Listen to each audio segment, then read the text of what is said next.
Today's going to be such a great episode because this happens more often than most people want to admit, that you can quit drinking, but now all of a sudden you don't even know how to relax.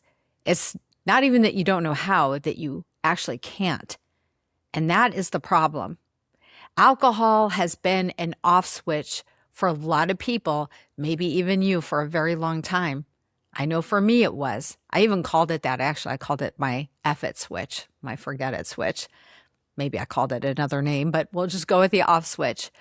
And you know what? For years, maybe just like me, and maybe even decades, you drank to wind down, to calm down, to feel something other than what you were feeling. And you know what happens? Your nervous system learned that alcohol equals relaxation. It's pretty simple how it works. Your body now doesn't know what to do if you're not drinking.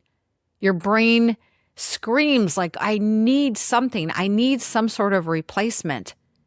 And then you start looking for anything to fill that. Maybe it's THC use or scrolling on your phone, or maybe it's food. You know, a lot of people, when they quit drinking, they turn to sugar because alcohol has a lot of sugar.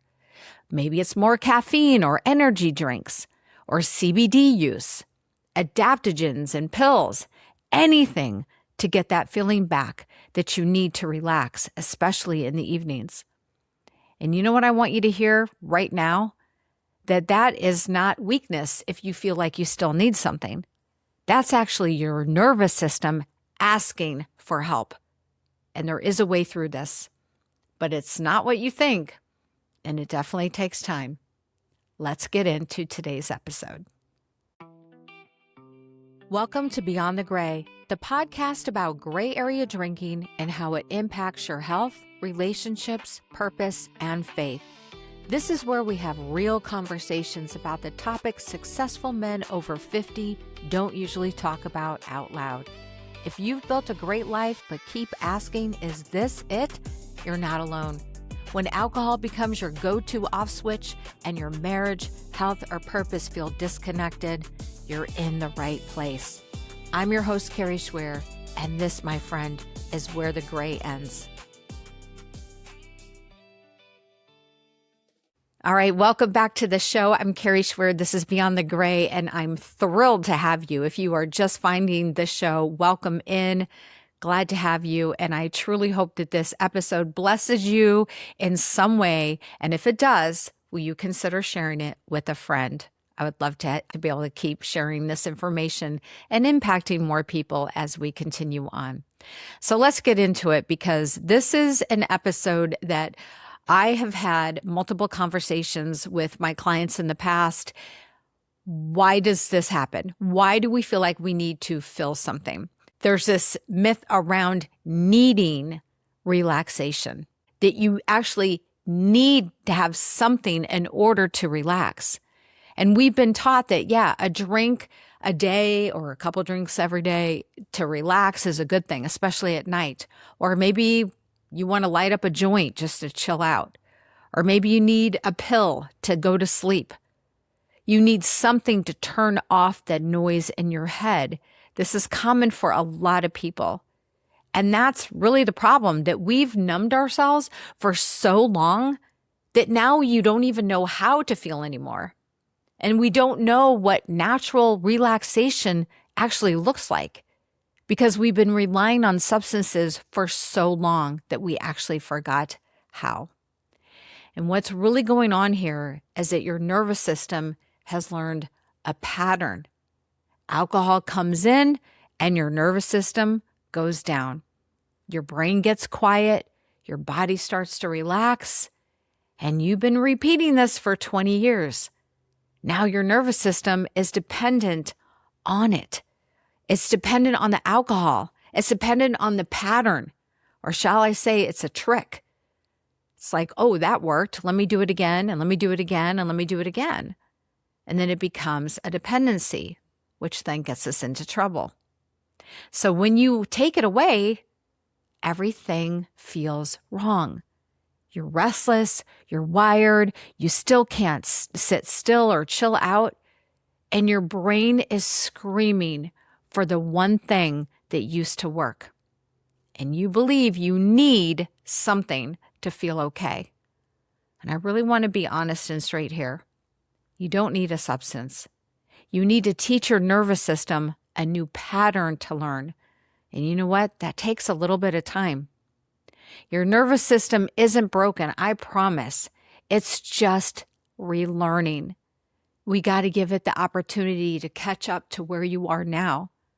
So what was happening is alcohol equals a depressant. That's exactly what it is. It dampened everything for you. Your nervous system got used to being dampened. And that to you felt like relaxation. It works because that's what it's supposed to do. But what's happening now is no alcohol equals your nervous system is firing normally. But normal feels wrong to you because you forgot what normal feels like. Makes sense, right? So let's talk about the timeline here. We're talking an average of 3 months or 66 days to form a habit. 3 months for your nervous system to start to regulate. 3 months before your body remembers how to relax naturally. So don't panic if you're on day 10 and you just quit drinking and you think that something's wrong with you, that you think that you can't relax if you don't replace it. Maybe you're on week 2 and you're saying, you know what, this isn't working. I thought if I quit drinking, I'm going to naturally sleep better and I'm going to have all this peace in my life, and it's not working. Why isn't it working? So just know this, that this is normal and it's temporary. And if you stick with it, it's going to pass. I promise you it will. I have a question for you before I continue. When was the last time that you literally felt relaxed without a substance? Can you even remember? If you can't, that's okay, because you're about to learn it all over again. Okay, I'm going to start off by saying something very clearly, but without judgment, so I really want you to hear me, that you don't need THC, adaptogens, CBD pills, some sort of other substances that can help you relax. You don't. But here's the nuance. If you are in the first few weeks and you need a little help, I'm not going to shame you at all. Some people use adaptogens, like there's a great brand out there called Hyo. I actually love Hyo drinks. They're very good. They just have natural adaptogens. It helps to kind of calm you down. Now, I don't need it for any of that. I just like the way it tastes. Some people use legal options, like getting medication from your doctor, right? You got to do what you need to do in order to get through these few weeks. But here's the catch. Please don't trade one habit for another. Don't go from alcohol dependency to using THC every night. Don't go from needing a drink to needing a CBD gummy every single evening before you go to bed. Because you know what? You'll be right back here in 6 months if that pattern continues. The goal is for you to learn to relax naturally, but you got to give yourself time. And if you need a bridge for a few weeks, that's okay. Just make sure that it's temporary and intentional, not just another habit that you can't break, because that is a real story for a lot of people. Now let's talk about some things that do work. And I want to share about my friend and client. He quit drinking a couple years ago, and it was a bit of a struggle for him, right? This is before we actually worked together. He quit on his own, and then all of a sudden, he took up a new hobby. He started cold plunging every single morning. He didn't do it to punish himself. Nope. He did it because he wanted to find something that gave him a natural high. And what he found in response to this was actually quite shocking. And speaking of shock, it was the actual shock of being in the cold water that created this release of incredible endorphins. It's better than alcohol was ever for him. And he found that the reward that he was receiving from how he was feeling of doing the cold plunges was his now ritual. He decided to start doing this on an everyday basis. It became very intentional for him. Every morning he gets up and the first thing he does is he gets in the cold plunge. Now, Was he able to stay in the cold plunge 3 to 5 minutes like he does now? Heck no. He got in for maybe 10 seconds and then out. And then he would try it again. Maybe he went 30 seconds and then up to a minute. He built up his endurance. And that's the thing here. That's what now gets him going. It works because it's intentional for him. It's not mindless. He purposely knows this is what he's going to do every single day. It feels something natural for him. There's natural chemicals that are happening inside his body, not depressants. It's rewarding. He loves it. He looks forward to it every single morning. But it did take time. It took a lot of time to build that habit. And you know what the best part is? It's now a part of his identity. Let me share another story with you because I find this to be more true for more clients than anything else, is to journal 15 minutes before bed. Now, I know you probably heard that before, like, oh, I don't want to journal, Kari. Let me tell you why it works. When you put pen to paper, something happens. You're writing down your day, your thoughts, and how you're feeling. That's it.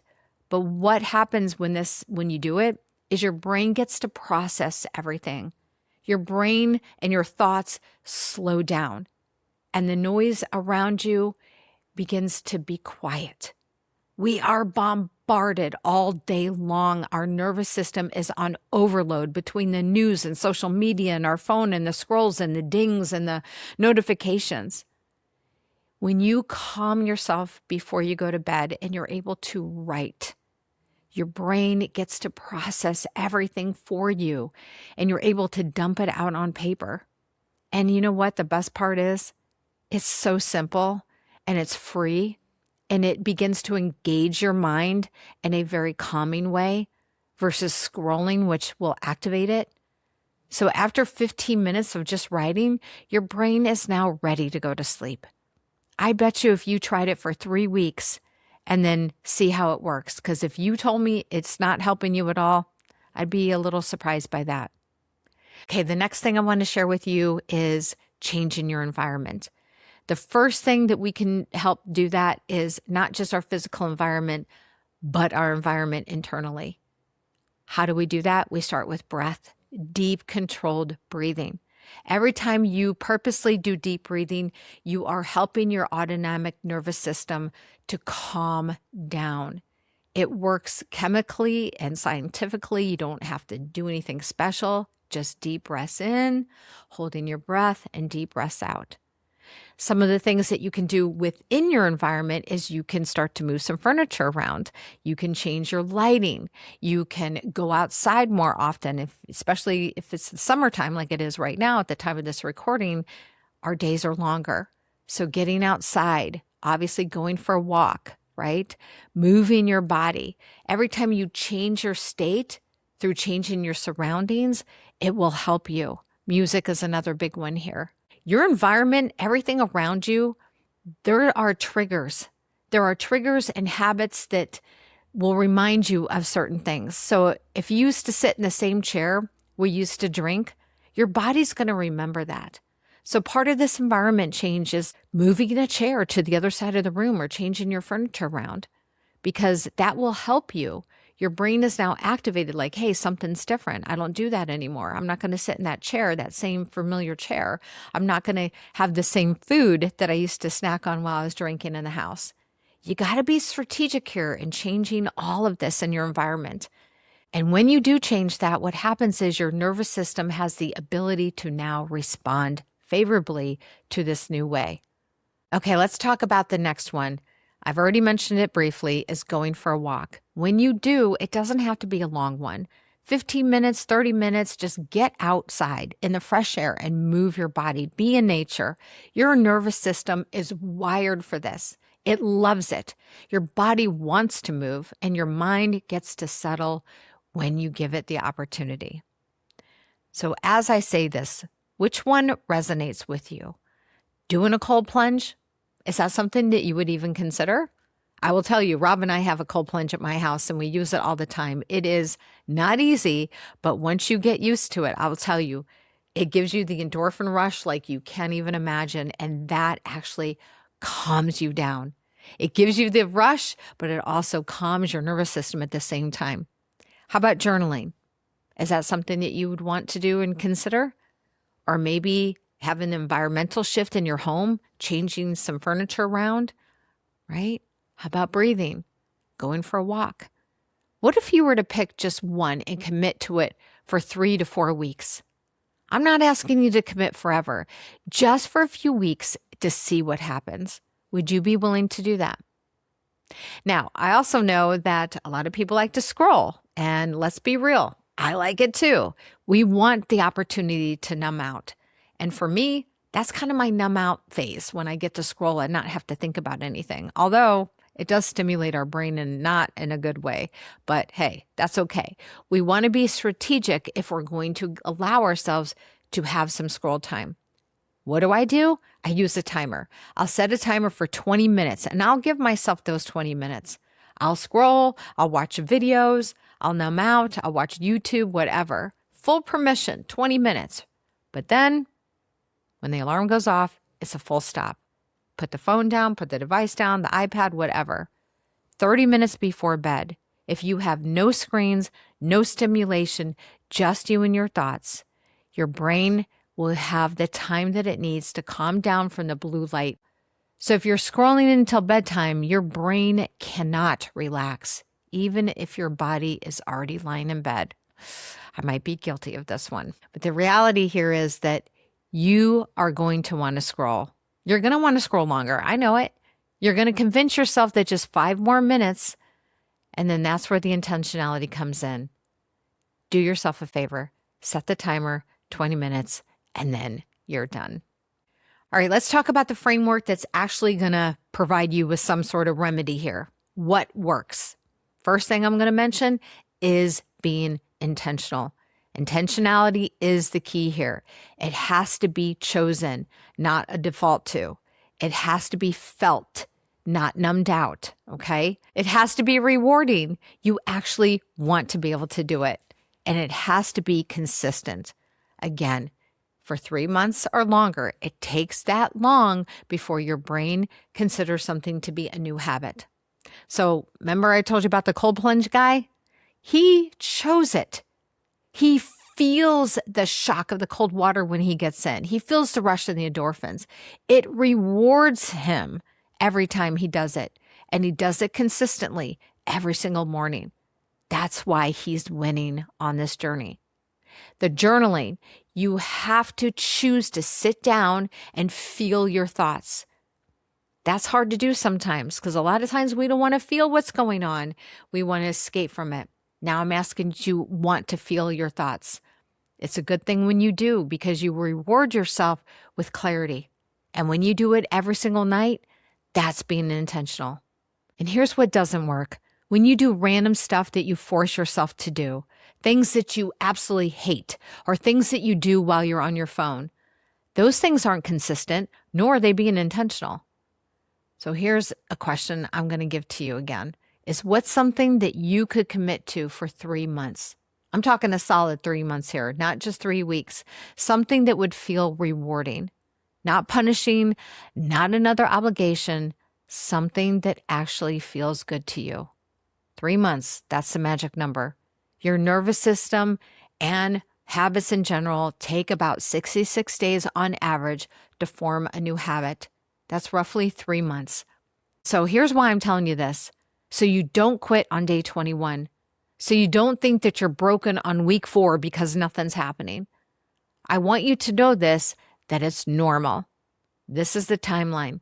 And when you stick with it, the payoff will be there. I promise it will. So to close this out and to sum things up, pick one thing, please. Find something that works for you. If cold plunging isn't your thing, try journaling. Try going for a walk every night. Change your environment at home. Do something that's intentional and on purpose. Something that feels rewarding to you as well. That has to be the key. You're going to want to do it.